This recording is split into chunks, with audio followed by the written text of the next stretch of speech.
Vin, I was looking at, obviously, the resume. There's great moments that you've witnessed. Koufax no-hitters, Koufax perfect game, Hank Aaron's 715th home run, Gibby's home run off Eckersley in the World Series. Is there one that you think you got it right with your standards? Well, I'll put it this way. It's been referred to the perfect game, and they celebrated it at the New York Writers' Dinner last winter. I didn't go back. But Tom Verducci was the MC, and he saluted Bob Henley, the pitcher, and he saluted Sandy Koufax, the pitcher, and then, much to my surprise, he saluted me, saying it was the perfect broadcast for the perfect game. I've never listened to it again or anything like that, but it was on radio, and that's a huge difference. Mm-hmm. In fact, I thought about that 2 years ago when Clayton Kershaw pitched a no-hitter, and I was doing it on television, and it removed the announcer completely, I thought, because there he was doing what he does, and when he finally got the last out, I said, he's done it. But the Koufax perfect game was on radio, and now I'm describing him running his hands through his hair, drying the hand off on his pants leg, whatever. And it was a totally different broadcast. And I realized when you're doing a perfect game on television, you're just saying, there it is, or whatever, something simple, because the viewer is looking at the whole thing. Radio, it's up to you to describe the whole thing. So maybe that was perhaps, if you don't mind me saying it, in lowercase, my finest hour. But also, it takes you back to when you're 8 years of age, and the sound. You've got to capture everything. You're listening on the radio, so it brings you back to that, what resonated with you when you do something on the radio. And that's what I fell in love with. Al Michaels and Marty Brenneman, Joe Nuxall calling Reds games on the radio. And then you watch TV and you went, no, I'd rather listen to the radio if I'm going to watch TV. Yeah, I agree. There's not very much you can do on television.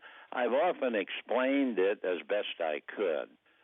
You walk into the booth, the broadcasting booth, and there is a blank canvas. And if it's radio, you then spend 3 hours with the big brushes, the fine brushes, you're shading, you're making impacts, and after 3 hours, you stand up and you look at the canvas and you say, well, that's the best I could do today. In television, you walk in, and the canvas is already covered. So then all you do is do little asterisk footnote kind of a description of the game. So it's totally different.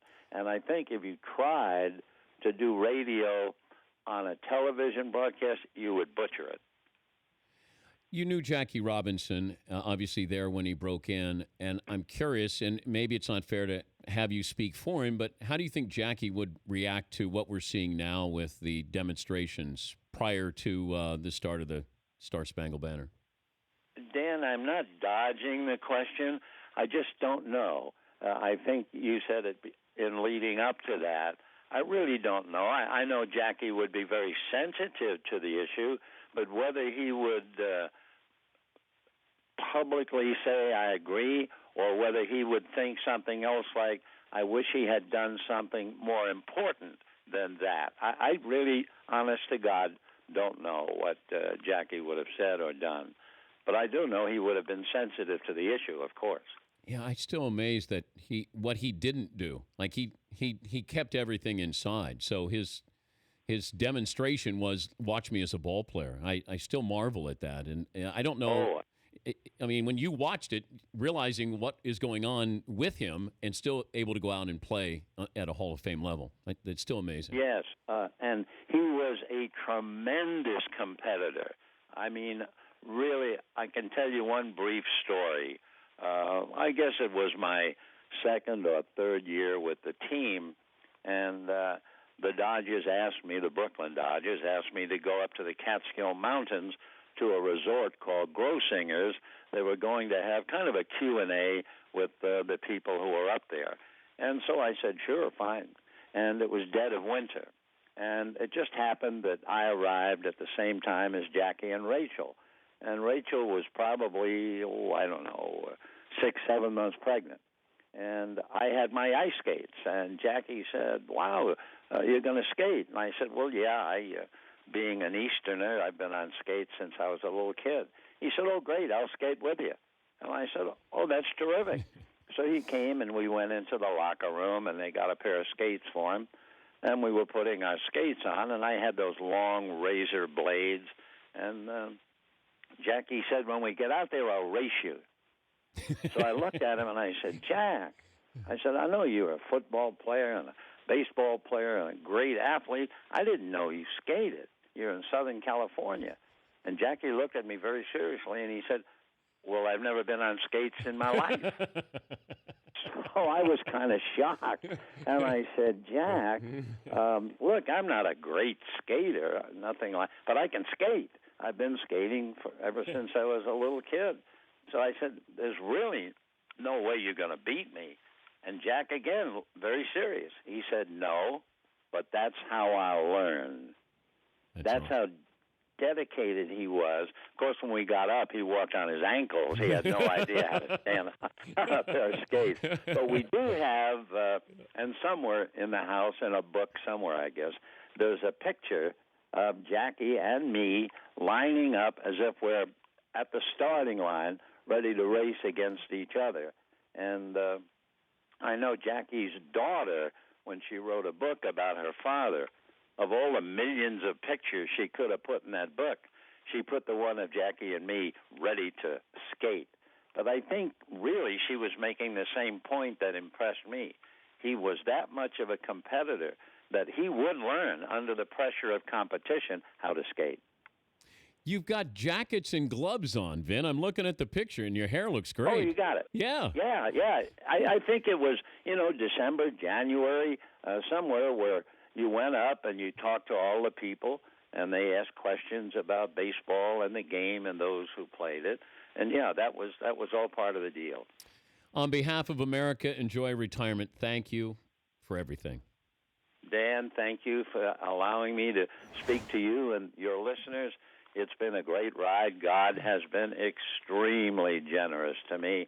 And for that, my last day will not be a sad day at all. It will be a Thanksgiving day. Thank you, Vin. All right, Dan. Hope it worked. Yes, you were great. Thank you. Okay, thanks. I hope it worked. Doesn't matter the topic. You just listen to his voice and the humility there. But that's great. That's good stuff. He has so many stories that's what I love about listening to him broadcast a game, that something will trigger something that then he starts talking about the Beatles playing at Dodger Stadium and the Hells Angels got them out of Dodger Stadium. Or he'll talk about beards. It just, to have that ability, and you can't teach that. You can't teach that style unless you're teaching people to listen, be a good listener. And I think that's what Vin has done for his entire career. He's listening. The fact you'll take your headset at Augusta, and he took the microphone and put it behind him so he wouldn't have the temptation to say anything. And if you listen to broadcasters now, there is the propensity to want to say something, to say too much. And that's the brilliance of Vin, being a great listener and giving you the feel of a game. Not telling you, but letting you almost feel that game through the radio. The Dan Patrick Show, weekday mornings on Audience.